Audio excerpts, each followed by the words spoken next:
I've been in the dark places. I've been in the yuck, and I've experienced joy and peace out of it. And the joy and peace out of it is so much better than the yuck. Yeah. It just is. And God's way, even though sometimes it's really hard, we get stuck in the hard, right? Yeah. Like, I can't do this. This is too hard. And I almost think he's just like, trust me. Come here. I got you, sweetie. I'm not going to hurt you. I'm not going to hurt you. I want what's best for you. And you're like, no, I know what's best for me. And we hold on to it. And he's like, no. Come here. I got you. Hey everybody, welcome to Wire Talk. I'm so glad that you found us on YouTube, and today is part 2 of our State of the Union address. We are addressing all the good, the bad, and the ugly of motherhood starting in 2024, so I cannot wait to jump into part 2.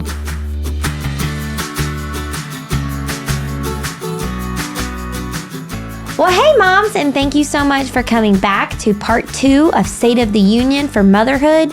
If you came back, good for you, because it was hard. There's some tough love that you kind of spilled out to these moms, but they needed it. I needed it.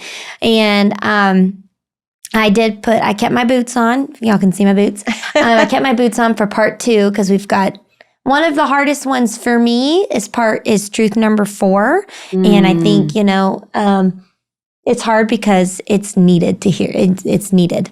Yeah. So sometimes we just have to have a little tough love, right? Yeah. And we have to give our kids tough love, and sometimes we have to give ourselves some tough love. yeah, it's needed though. Absolutely. And that's what the new year is all about. Yes. Is just sort of hitting reset. I actually love the new year because I don't make resolutions. No. Because I usually disappoint myself. So I don't make New Year's resolutions, but I do love hitting that reset button. Yeah. Yeah. So I think it's something you have said, because you just finished 80-day obsession with Abby. Praise, you're done. Praise. But Jesus. Good for you for doing it. Thank you. It was I'm very so hard because proud it of was you. during my birthday, Thanksgiving, and I finished the 23rd of December. Yes, I'm so proud of you. You did it. Thank you. And you're accountable, and you let these mamas know. You did it during Mexico when you went with Dad. It's hard. Anyways, moving on. You said that something that Autumn always says is progress over perfection. Yes. Is that what she says? No, Faster Way to Fat Loss, they say that progress over perfection, but that is exactly right. And it is progress over perfection. And in motherhood too, that's what we have to keep in mind. I love that you brought that up. Are we moving forward? And sometimes it can feel like all we're doing is taking punches and hits, and we're hard on ourselves and all the things. But we have to just keep in mind, am I moving forward? Because our kids are learning, we are learning. That's why grandparenting is the best, is because it's round 2. Yes. And it doesn't even count. We just get to love them. Oh man, you just were such a blessing to me yesterday. It wasn't, when this airs, it won't be necessarily yesterday, but we were at lunch, you and I was with Grayson, and I was like, I'm going to go get my nails done, and I'm going to take Grayson with me. Oh. And y'all, Mom said, do you want me to just take Grayson home with me? And I was like, what? She's like, yeah, like he can watch a show and we'll play, and I'll get him a snack, and you can just go get your nails done by yourself. And I was just like, oh my goodness, thank you so much. Because I didn't have to ask you to do that, and you just did that for me. Well, yeah. So thanks for being a blessing, Mom. Well, you're welcome. I didn't think Grayson didn't seem like at lunch that he was going to have the mental capacity to sit through you doing your nails. Yeah. And that would be very frustrating to me while you're trying to do this for your nails. And I just thought, you know what? I could be nice here. Well, it was very sweet. I could be You were a giving. sweet grandma. And he was great. He walks in the back door, snack. I want a snack. And I He said, knows of his course. routine when he gets to Mimi's house. He gets his snack out of the pantry. He goes to the little cabinet, gets his little cup out, pours it in the cup. He is such a creature of habit. I know. And actually, I've got him in one of our illustrations. Oh, really? Yeah. Oh, I love it. I don't think it's today. I think it's later in the month. Well, if you guys missed part 1, we talked to that motherhood is not fair, No, and motherhood is hard. very hard. And that's where we left it. So now we're going to pick back up with truth number 3 and number 4. But what is the truth number 3 that you have for these mamas and for me? Let's just bring it into me. What do you have for me, Mom?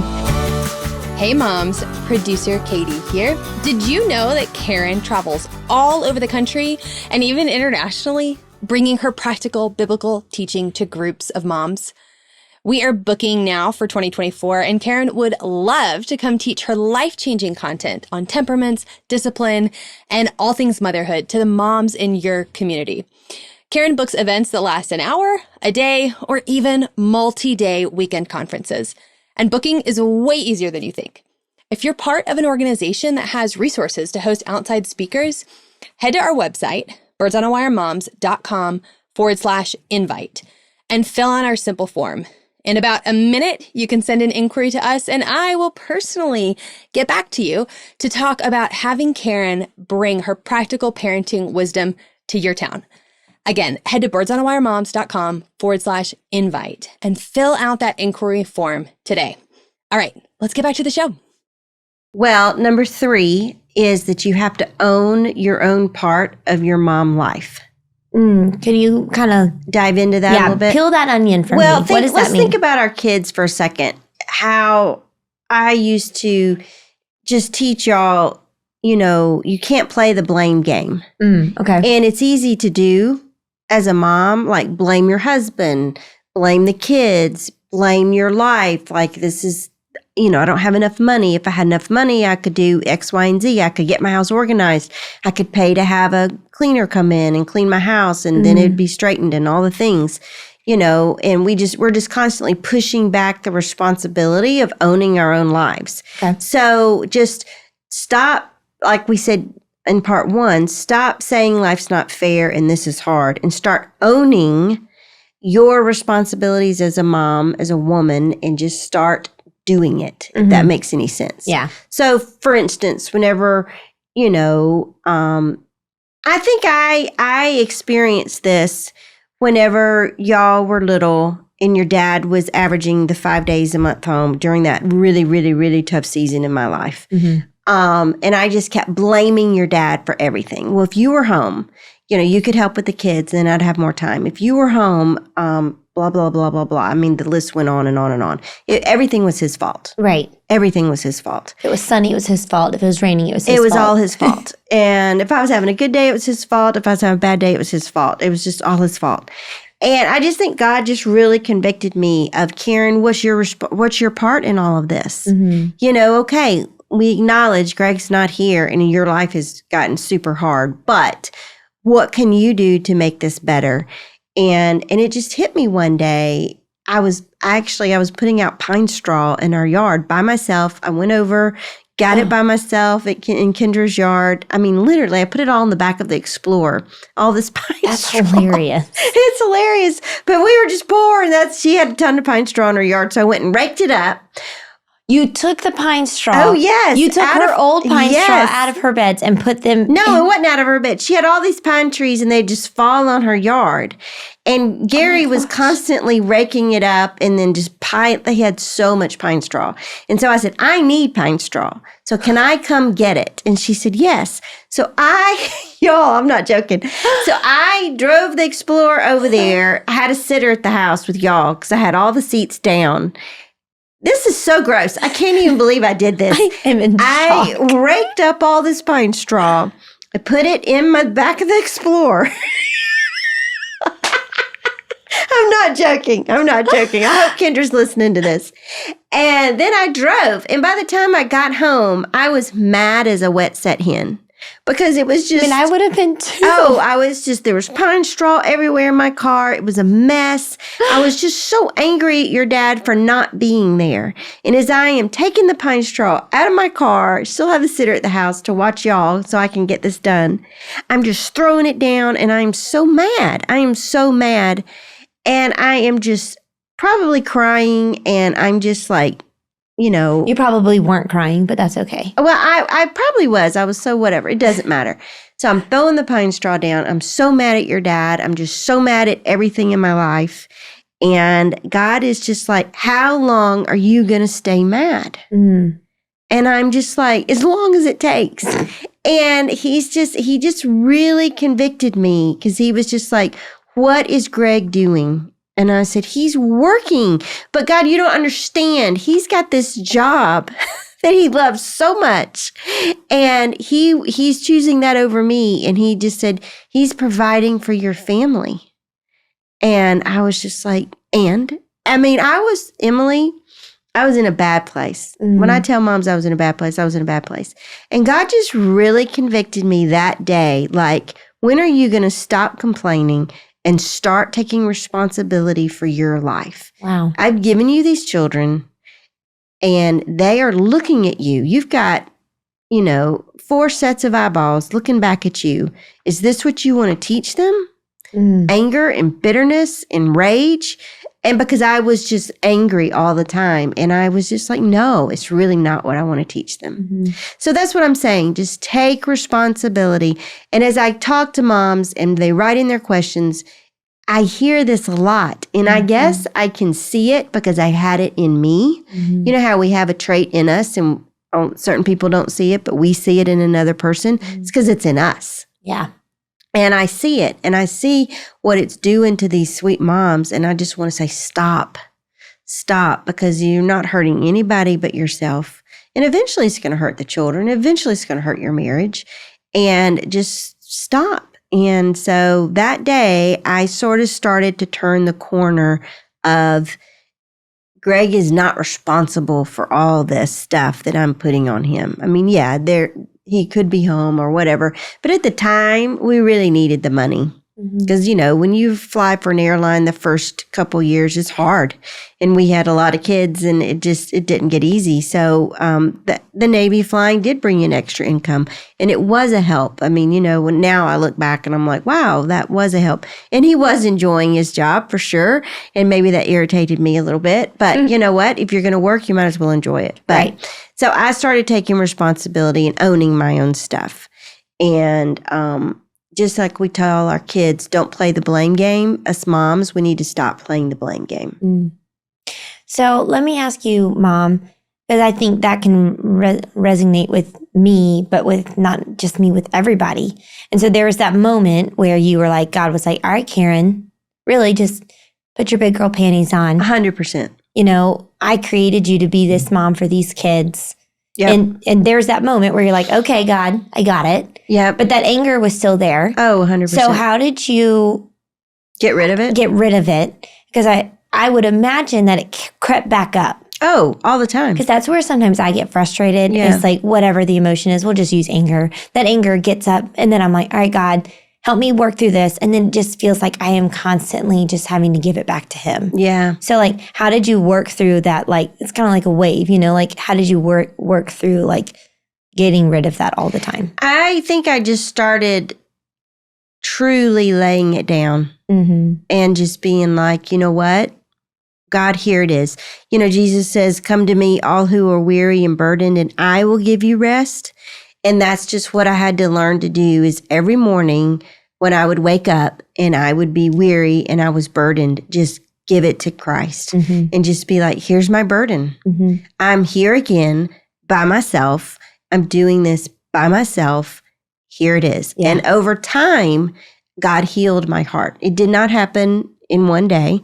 I wish I could say I was miraculously healed and I just, do it. Yeah, no, I was not. It took, but when things would come up, I would have to consciously decide, you have a choice here to make. You can go to the anger zone or you can stay, submissive to God in this. And I had a choice. And some days I chose the negative. I mean, I did. Right. And I was angry, and other days I said, no, I'm going to choose God's way. Right. And the more I chose God's way, the more I saw the benefits from that, the more I felt joy, the more I felt peace. And he just healed my heart. He healed my heart. So I feel like that, I know it's not necessarily a practical advice, but it really is, because I'm just thinking you're giving it to God, but you're making it your choice. 100. We all have free will. And you have to make that choice. Yes, you do. You can choose to stay in that sadness and anger and bitterness. It starts off with lip service, like I'm going to do this. Okay. And then it goes next to your will. And am I going to fight for my right here? Because that was my whole thing is I am right. RIGHT, like I'm right in this. And am I going to keep fighting for that, my rightness? Or am I going to lay it down and just say, you know what, Jesus, I feel like I'm right in this, but I'm going to give it to you. Okay. I'm going to lay down my right for you. That's really good. It's really hard. I didn't say this stuff was easy. Very, very hard. Woo. Well, mamas, I don't know about you, but I got some laying down to do. I got my hands open. I got to lay it down. And I got to choose. Yeah. And I think that's, when I suggested this, I was like, this is a good idea for everybody. Now you don't like it so much? I do. It's just kind of like a whoosh in the face, but I think it's a good whoosh in the face. Yeah. And the good thing is the reason why you are so great with these moms and with me, because you are my mom, is because I know what you're saying is out of love too. 100. And you're not just saying, hey, go build a wall by yourself. You've already built this wall. Well, and you're continuing to build the wall. You know what I mean? Here's my thing. I know where it's going to lead the moms because I've been there. Mm-hmm. I've been in the dark places. Mm-hmm. I've been in the yuck, and I've experienced joy and peace out of it. Right. And the joy and peace out of it is so much better than the yuck. Yeah. It just is. And God's way, even though sometimes it's really hard, and we get stuck in the hard, right? Yeah. Like, I can't do this. This is too hard. And I almost think he's just like, trust me. Mm-hmm. Come here. I got you, sweetie. I'm not going to hurt you. I'm not going to hurt you. I want what's best for you. Mm-hmm. And you're like, no, I know what's best for me. Mm-hmm. And we hold on to it. And he's like, no. Come here. Mm-hmm. I got you. And I think sometimes for me personally, it feels like, I know he wants me to come here, but I have to trust that his way, which may not be my way, is better. Right. And it's hard. Yeah. All right. Well, what is truth number 4, Mom? Oh, this one's really hard. Y'all are not going to like this one. Especially you greens. You aren't going to like this. Because even reading this word, I'm like, I hate this word. Oh, I don't even like this one. I really don't. But here it is. Oh, y'all, I love you so much. Please don't be mad at me. My yellow is just like, they're going to hit you. Stop being lazy. I know. Gosh, it's so sucky. It is. We got to say it again, Mom. We got to hear it again. What do we need to stop being? Oh, stop being lazy.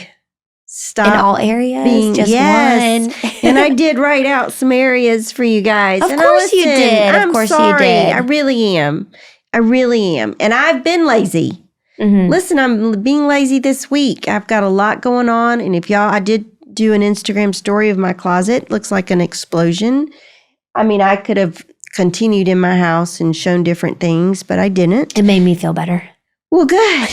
Misery loves company. But yeah, just stop being lazy and stop just saying, I can't do it all and all that. No, you can't. But we don't have to be lazy about it. Mm-hmm. And we can pick our battles and just attack it. So let me just go through the specific things. Let's do it. So stop being lazy with your time with God. Right out of the gate.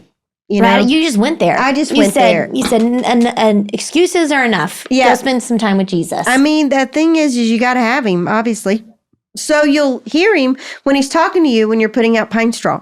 Mm-hmm. Otherwise, you don't hear him. You know what I'm saying? Yeah, I think one time I was like, I don't have enough time to do pine straw. I don't have enough time to do quiet time. And you said, Emily, you can't afford to not have quiet time. This is the truth. And I was like, I don't have time to journal for 15 minutes and read the Bible for 30. And you said, you don't have to do that. No. You can make it your own. You can. And I was like, oh. And okay. That's what I want to say. Like, I wrote Moments with God for Moms for a busy mom. Mm-hmm. It's got the scripture, it's got the devotional, and it's got the prayer. So good. And then, that's it. It would take, you do it every day. How long does it take? 5 minutes? Yeah, 5 to 8. I'm a slow reader, so. Well, there you go.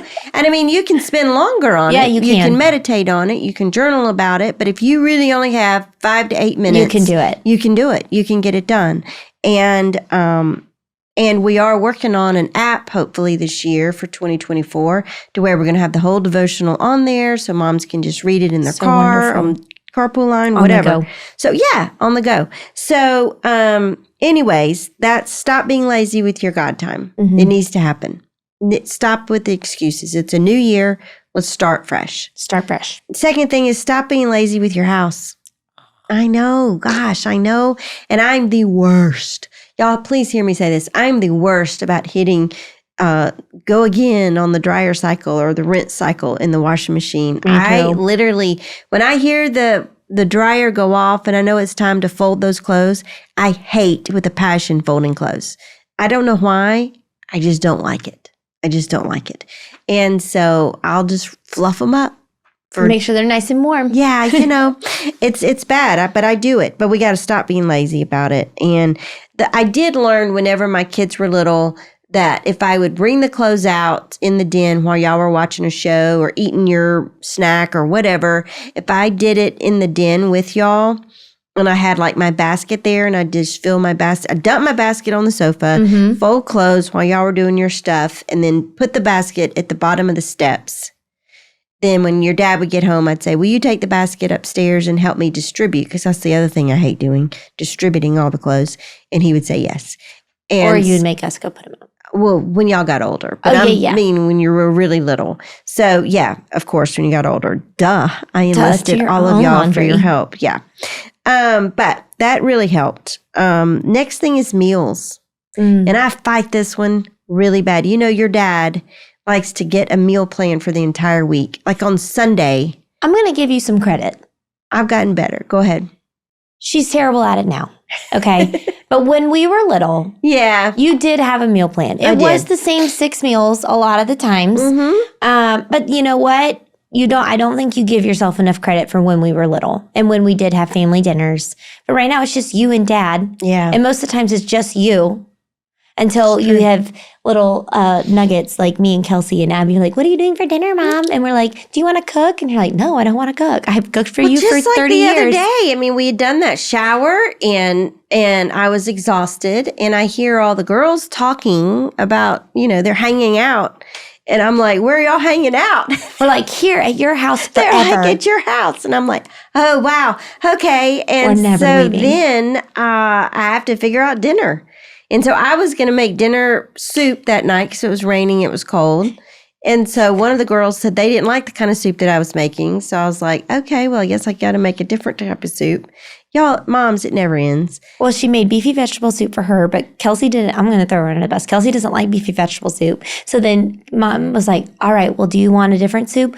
Well, yeah. So then she made potato soup, but then Dad had turkey soup, and then the kids had chicken nugget. I mean, there was like 5 meals going on at one time. There really were. So, was. All right. So but meals, making a meal plan really does help. It does. And that's why I did it whenever y'all were little. But what I did get your dad to help me with is I just said, I need a list of all the meals. Okay.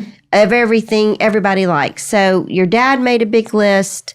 I asked you guys, what are y'all's favorite things? Y'all all gave me your favorite things. Then I put my stuff in. And then your dad made this big spreadsheet. And I could just sort of go through it and be like, okay, this, and you would usually keep those ingredients in the house. Okay. Like things for gourmet chicken or chicken pot pie or flank steak. I would have the ingredients like the soy sauce and the honey and the ginger and all that in the house. And then I could just go to my pantry and pull. Now I'm hungry. See, now I don't do that because we are empty nesters and I rarely go to the grocery store. And whenever I do, I'm just getting the things that I want, like fresh fruit and vegetables and, whatever. I don't stock my kitchen like I used to.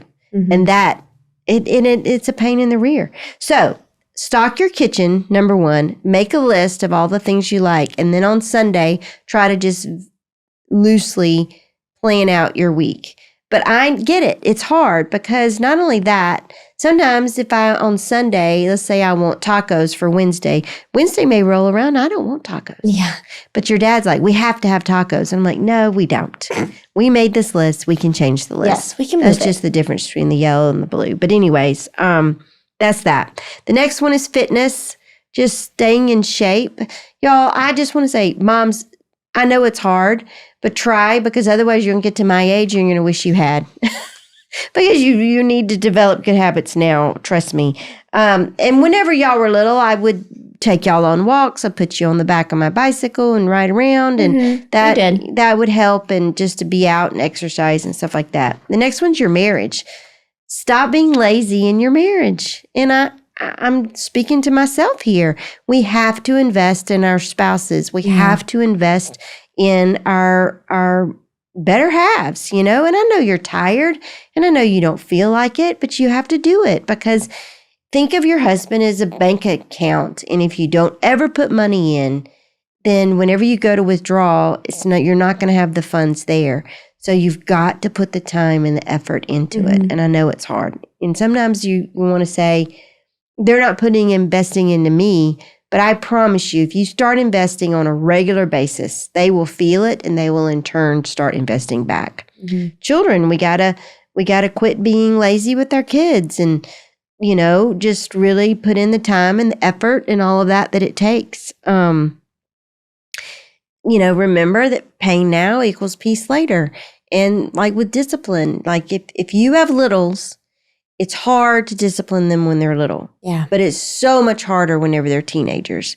I will say that whenever y'all got to the teenage years, y'all knew that if I said it, I would be following up with it. 100%. And that saved y'all from disobeying, I think, a lot of the times, because you're like, she's going to do it. She'll take away my car keys. She'll ground me. She'll do whatever. Our friends knew it too. Yes, your friends did know it too. Which really did, I think, in turn, helped out a lot. Yes. Yeah. Yeah. So don't be lazy with your kids. Do the work. Do the work. It's hard. We've already established that. It's hard, so do it. Technology, put your phone down as a mom. I mean, honestly, put your phone down. And it's hard, and everybody likes to scroll. Social media is made to be addictive, and it is addictive, but we have to stop it. We have to quit being lazy. And then the budget. Ooh, I hate budget talks. I mean, y'all know that I go on those vacations with Greg, to plan the budget for the next year, because I just hate budget talks so bad. So I told him years ago, all right, take me on a vacation, and then butter me up. I'll talk about it. But, so anyways, that's that. Does any of that hit home with you? What are your hard ones? Which one's not hard? The house, meals. And if I'm going to be really honest, the technology, I got to put that down, and sometimes it's just a lazy thing. I'm like, selfishly, I'm like, I need this. Well, you just want to zone out. I just want to zone out. Yeah. And then that's not good. And I think it's okay to zone out every once in a while, but on an everyday, multiple times a day, throughout the day, all day long, that's not good. So I said house, I said meals, technology. I mean, let's just say all of them. I mean, honestly, there's different pieces. Those are your top three. Yeah, I think house and meals for sure, because I love it when my house is clean. I love it when I figured out meals and it's not 5 o'clock and I don't have to figure out what we're doing for meals, but it's just that extra work that I need to do it. And I just think sometimes I start to twirl, as we say, like, I can't do this, but I'm like, no, I can. Yeah. I just need to choose it, Yeah. I need to look at it and change my perspective of like, I get to choose, I get to keep my house clean, and I get to make dinner for my family. And what I get in turn is a less stressed Emily and a less stressed husband. Where I enjoy everybody. It. And I love dinner time with my family. We play a favorite part of our day, and my kids know it and they love it. And it's one of my favorite parts of the day is sitting around eating dinner, asking about their favorite part of the day. But that doesn't just magically happen. And every once in a while we go to Chick-fil-A or McDonald's or any pizza place, right. And that's okay, but that can't be an everyday thing. Sure. Because, Yep. So I think they all hit. With everyone. Well, then I just want to wrap up a scripture with this one, because if you read Proverbs 31, and it's very convicting. But these are just some key phrases. Okay. So Proverbs 31, this lady was busy. She was not an idle woman. She was not lazy. Okay. She brings her husband honor. She says she busily spins wool and flax. She's making material. Like clothes. Okay. She gets up at dawn to prepare breakfast. It'd help if I put my glasses on. To prepare breakfast and plan the day's work. So she gets up early. Later on down, it says her lamp burns late into the night. So she's up early and she's up late. I think we can up early and staying up late. Yes. She's a business lady. She buys a field and reinvests the money. Her hands are busy. She extends a helping hand to the poor and needy. She provides for her household, clothed with strength and dignity. Her words are wise. She suffers nothing from laziness. And her children stand and bless her. She fears the Lord. And this is a tall order, but it's one that we can all aspire to. And sometimes, literally, I'm not joking, I'll be sitting there on the sofa or on my bed and just like chilling, just like, just want to watch a Hallmark movie. Yes. And I'll be like, get up, get going, get busy. Because the more I lay there, the more I don't want to do. You know what I'm saying? So sometimes I give myself a kick in the pants, and sometimes, mamas, you need to give yourself a kick in the pants. If I'm kicking myself, I want them to be kicking themselves. That's right. And it's all out of love. That's right. So, all right, that's it. That's it. Moving along. Well, Mom, end off this episode, end off this second 2-part series. What's the truth number 5? I honestly forgot there was a 5th one, but it's probably the most important one out of all of them. It really is. This is a good truth. They're all good truths, but this one is really, we're just going to drive it home. It's all worth it. It's all worth it. It is hard. It is not fair. You know, you can play the blame game, and sometimes we can be lazy, but moms, we need to push past because it's all worth it. I look at you guys. And y'all coming over and y'all have got your kids and you're raising your children. Y'all are all doing so great. We all have a great relationship. I mean, Taylor came home for Christmas. We all had such a great time. It's just so wonderful to have adult children in your home where they get along. All the work that your dad and I put into you guys was so worth it. And I just want that for the moms out there. And I love the fact that our grandchildren love coming to Mimi and Granddaddy's house. You know, we've bought these little Jeeps that they ride around the driveway in. We bought an extra one on Prime Day, and it was the best money we've ever spent. I mean, I think it was $100 or something, and it was wonderful. And Greg goes, "Why are we buying Jeeps?" And I'm like, "Because we want it for the grandkids to play." And I love the fact that the cousins love each other. It's just so wonderful. It's so worth it, moms. But you have to put in the work. It's just like anything else in life, you know, with your career, with your bank account, with your 401, you have to make the small deposits for it to pay off in the long run. And I just want to encourage the moms, don't give up. And as we close out, I just want to leave you with the verses in Colossians 3:23. Everything we do, we need to do it unto the Lord. And being a mom is a great calling. It is. And sometimes our society doesn't look at it that way. You know, you got to do that plus everything else. But being a mom in and of itself is a great calling. And I want these moms to embrace it. And I want these moms to realize God has entrusted me with these children. I only have them for where I'm sort of in charge kind of thing for 18 years. And I want to make it count, my time with them. So moms, you're doing a good job. Hang in there and keep at it. Don't stop. Well, Mom, I can't think of a better way to end an episode. It was powerful. You know, it was needed. And I personally soaked up so much from it, just different things, different nuggets. And I think this is going to be one episode that a lot of these moms go back and listen to it over and over again. And I hope so. They just hear different things that they need it from. But moms, we love you so much. And we are so grateful that you choose to listen to us week after week, year after year. We're almost to episode 400. I just can't even believe it. No. But we hope you have a great start to your year. Thank you again for listening to Wire Talk. We love you. We are grateful for you, whether you're listening on YouTube, iTunes, Spotify, however you're listening to. Thank you so much. Don't forget to share with a friend, because the more you share, the more people that moms we reach. And if you have any questions, comments, anything, email us at info@birdsonawiremoms.com, and we'll see you guys next week. Thank you. Bye.